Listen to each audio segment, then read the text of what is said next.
Cheers! Cheers. Oh, hey, why do you have wine? Because wine's better. It has a scent like nectar, and beer smells like goats and is for peasants. Well, don't sugarcoat it or anything. I can take it. What's up, everybody? Welcome back to another episode of Young and Stuff. I want to thank my friend Victor for doing that skit with me. We actually tried to shoot this episode previously, but that ended in complete disaster. And yeah, so shout out to Victor for putting up with me because, yeah, I got really crappy. But that's the danger when you do an episode about beer. Yeah. So that's what today's episode is about. I'm going to be talking about the history of beer, the origin of it, and where it came from, and how they used to do it, basically. But before I do that, if you like origin stories and little-known fun facts, you're in the right place because that's what I do. So hit the like button and subscribe to my channel, and while you're there, ring the bell for notifications so you get updates about all future episodes. Alright, let's go.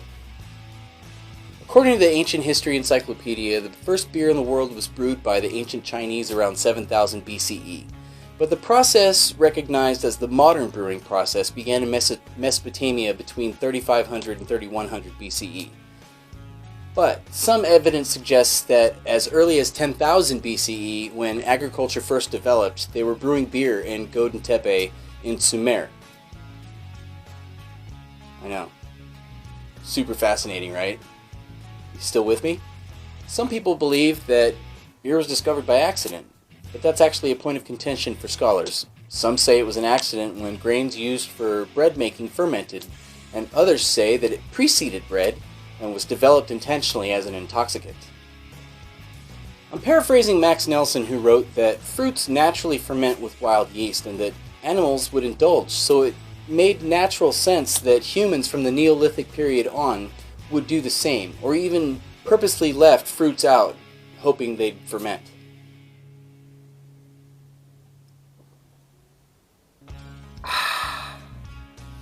So beer pretty much originated in Mesopotamia, but the modern day process and the way we recognize beer today comes from Europe. More specifically, Germany. But actually, did I just myself? Well, but actually, in Mesopotamia under Babylonian rule, they brewed all kinds of different beers. 20 to be accurate, because that's how many different ones they classified based on the characteristics of the beer. And he was even a commodity in foreign trade, especially in Egypt.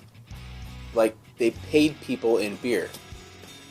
One of the favorites was a honey-flavored beer called Hecht. The workers at Giza got beer rations 3 times a day. And believe it or not, women were the brewmasters of the time, but they'd be what we would call home brewers. And the beer didn't look anything like what it does today. It had a thick, porridge-like consistency, and it kind of makes you feel like you had to chew your beer.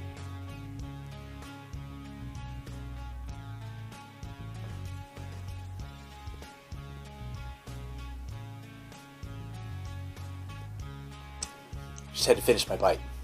So you're probably wondering when men took over. Much later.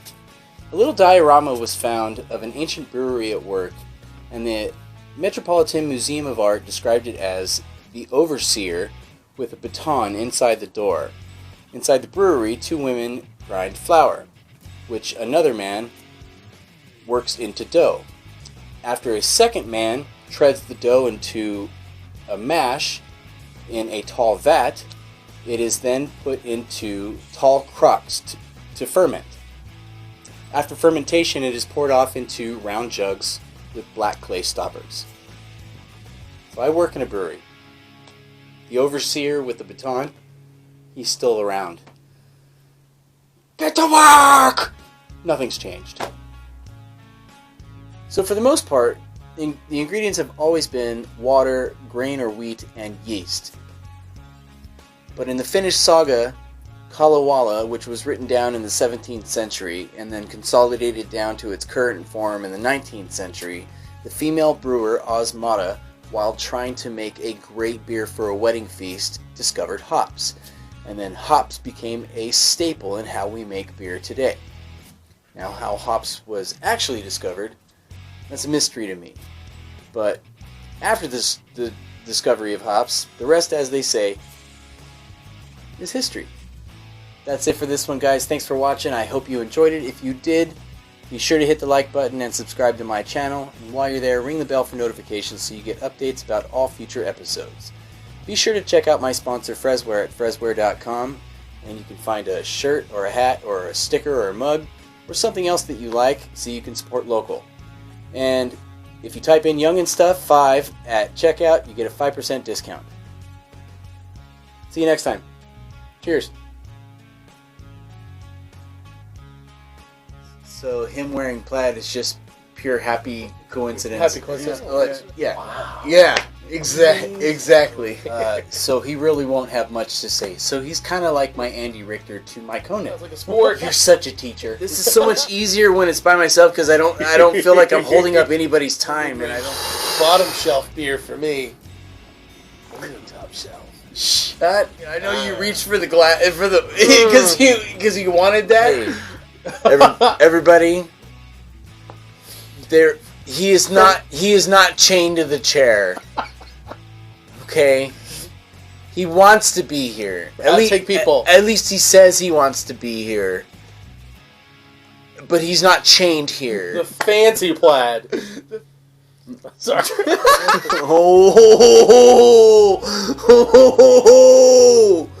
Yeah. Shut that, really? That makes sense.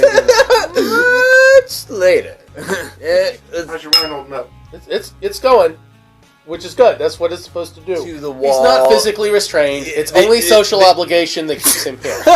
Social obligation. We've had beer for 12,000 years. We need it. It's just you're talking such realness up there. Just.